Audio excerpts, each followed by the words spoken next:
Allah Subhanahu wa Ta'ala memberikan tanbih kepada kita hamba-hambanya yang amanu wa taqwa. Sebagaimana firman Allah dalam surah As-Saff ayat 9.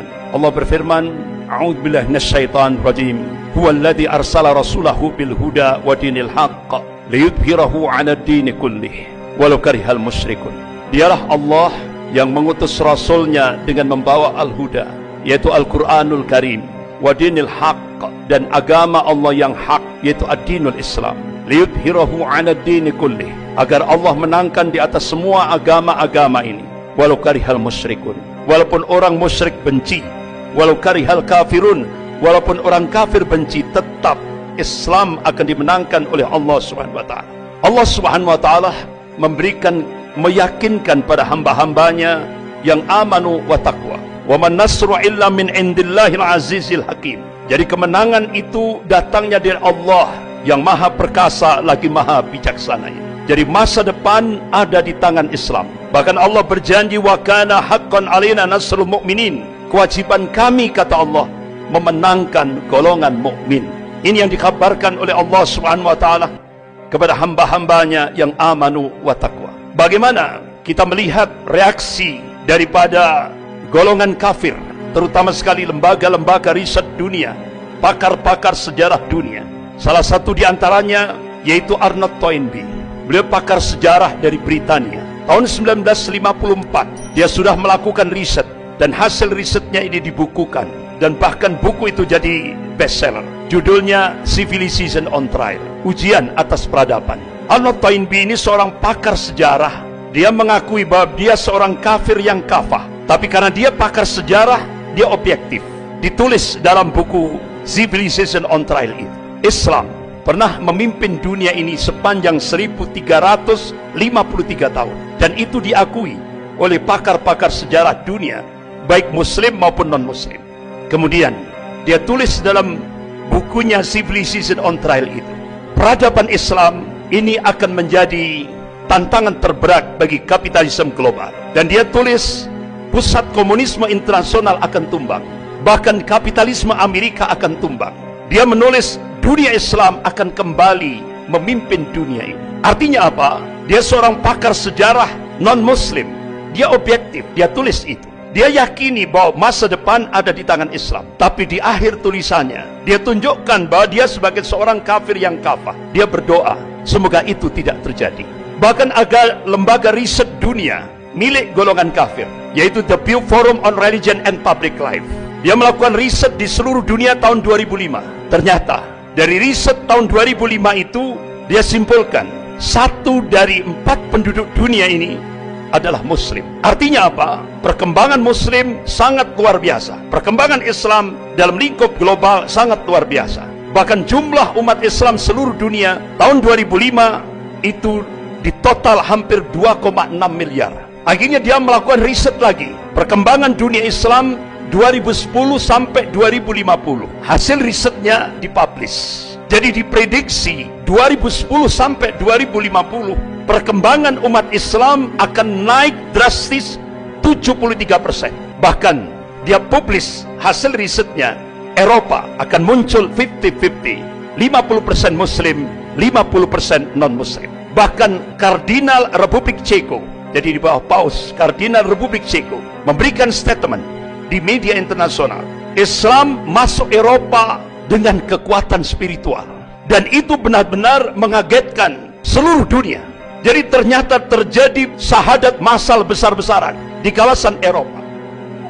Asyhadu an la ilaha illallah wa asyhadu anna Muhammadan Rasulullah.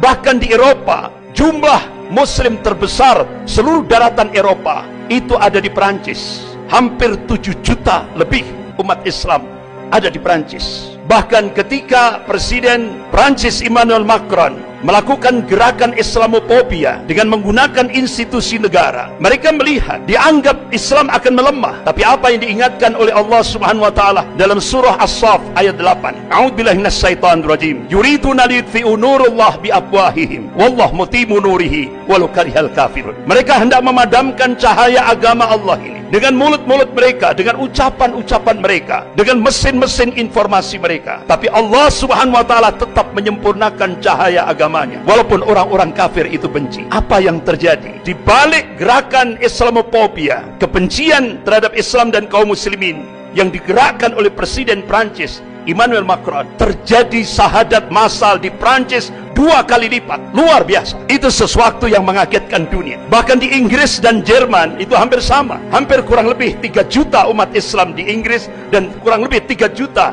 umat Islam di Jerman. Bahkan hampir 20 gereja di Inggris dijual. Dan salah satu di antaranya, ada satu gereja katedral di pusat kota London. Itu dibeli oleh salah seorang tokoh muslim yang dulunya dia musisi pop dunia, Kit Stevens. Alhamdulillah, Allah berikan hidayah, berubah namanya menjadi Yusuf Islam. Jadi gereja katedral yang terbesar di pusat kota London itu dibeli oleh Yusuf Islam dan dirubah jadi Islamic Center, dan sekarang benar-benar menjadi pionir di Inggris, di kota London. Bahkan di Inggris juga banyak wali kota muslim. Luar biasa. Jadi perkembangan Islam luar biasa. Bahkan di Argentina yang kita belum pernah tahu, di sana ada perkembangan Islam luar biasa. Ada 750.000 kaum muslimin. Bahkan di pusat Katolik dunia, di Italia, di Vatikan, Roma, beberapa waktu yang lalu sudah diresmikan masjid terbesar untuk menampung hampir 1 juta kaum muslimin, yaitu di Roma, Vatikan. Luar biasa. Jadi perkembangan kaum muslimin, benar-benar apa yang dilakukan riset oleh The Pew Forum on Religion and Public Life, ini sebuah realitas, sebuah fakta. Jadi diprediksi 2010 sampai 2050 peningkatan jumlah kaum muslimin diprediksi 73%. Bahkan lembaga riset dunia The Pew Forum on Religion and Public Life memprediksi 2070 Islam akan menjadi agama terbesar di seluruh dunia. Padahal ini lembaga riset milik orang kafir, milik golongan kafir. Tapi dia meyakini masa depan ada di tangan Islam. Bahkan National Intelligence Council, Dewan Intelijen Nasional yang menaungi 15 negara di bawah kepemimpinan Amerika, melakukan riset. Hasilnya dipublish di media internasional. Start 2020 akan terjadi kebangkitan Islam global, dan itu akan terus bergerak di seluruh dunia, terutama sekali dunia Islam. Bahkan Dinas Intelijen Rusia memprediksi akan terjadi kebangkitan Islam, yaitu diprediksi 2025. Rasulullah SAW mengabarkan kepada umatnya, qala Rasulullah SAW, innallaha yab'atsu li hadhil ummah ala ra'si kulli mi'atin sanatin may yujaddidu laha dinaha. Rawahu Abu Dawud. Rasulullah mengabarkan, sesungguhnya Allah akan memunculkan, akan membangkitkan di tengah-tengah umat ini dalam setiap penghujung 100 tahun, yaitu seorang al-mujaddid, pembaharu di dalam agama ini. Imam Ahmad rahimahullah, beliau mencoba untuk mencari hadis-hadis sahih dalam kutubus sittah. Masya Allah, dengan matan hadis yang sama beliau cari dalam kutubus sittah. Alhamdulillah, beliau temukan hadis-hadis yang sahih ini. Beliau pelajari, beliau teliti, beliau kaji secara dalam. Akhirnya beliau mengambil satu khulasah, kesimpulan. Mujaddid yang pertama, yaitu Khalifah Umar bin Abdul Aziz rahimahullah, yaitu cucunya Khalifah Umar bin Khattab radhiyallahu anhu. 100 tahun lagi, mujaddid yang kedua, gurunya Imam Ahmad, yaitu Imam Syafi'i rahimahullah. Kemudian 100 tahun lagi, jawabannya wallahu a'lam, hanya Allah yang tahu. Beberapa ulama-ulama dunia, salah satu di antaranya yaitu Wakil Sekjen Rabithah Ulama Palestina di Bilad Syam, beliau adalah Syekh Dr. Abu Bakar Al-Awawidah. Selama di penjara Israel, beliau mencoba melakukan riset dengan pijakan Al-Quran dan As-Sunnah dan kitab-kitab yang ditulis oleh ulama-ulama Ahli Sunnah. Akhirnya beliau mengambil satu kesimpulan, insya Allah kalau beberapa ulama-ulama Ahli Sunnah melakukan hitungan matematis,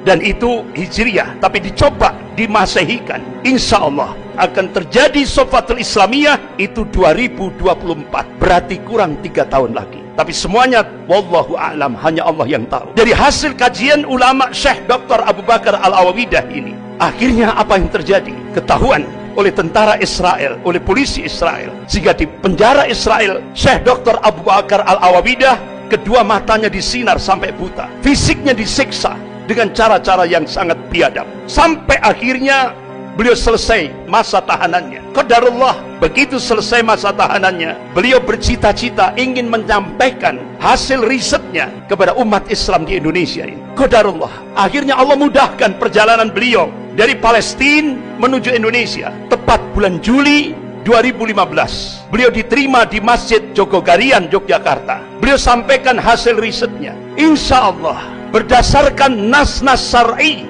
Allah Subhanahu wa Ta'ala akan memunculkan pemantik awal kebangkitan Islam global dari arah timur. Kata beliau, insya Allah dari Indonesia. Akhirnya sampai beliau meneteskan air mata dengan suara yang terbata-bata. Wahai umat Islam Indonesia, genapi syarat-syaratnya supaya kalian layak dipilih oleh Allah menjadi pemantik awal kebangkitan Islam global, yang puncaknya, puncak kemenangan Islam di akhir zaman sebagaimana yang ditakdirkan oleh Allah Subhanahu wa Ta'ala. Rasulullah mengabarkan, qala Rasulullah sallallahu alaihi wasallam fi Baitul Maqdis wa akna fi Baitul Maqdis. Ini hadis sahih rawahu Ahmad. Jadi pusat kemenangan Islam di akhir zaman Allah takdirkan di Baitul Maqdis dan di sekitar Baitul Maqdis, Palestina, bukan di Mekah, bukan di Madinah. Inilah yang dikabarkan oleh Rasulullah sallallahu alaihi wasallam dan satu hadis sahih rawahu Ahmad. Tapi pemantik awal itu diharapkan akan muncul dari arah timur, yaitu Indonesia. Bahkan terjadi ijtima' ulama seluruh dunia. Semua berdoa, mudah-mudahan Allah jadikan Indonesia menjadi pemantik awal kebangkitan Islam global. Dan itu diprediksi 2024.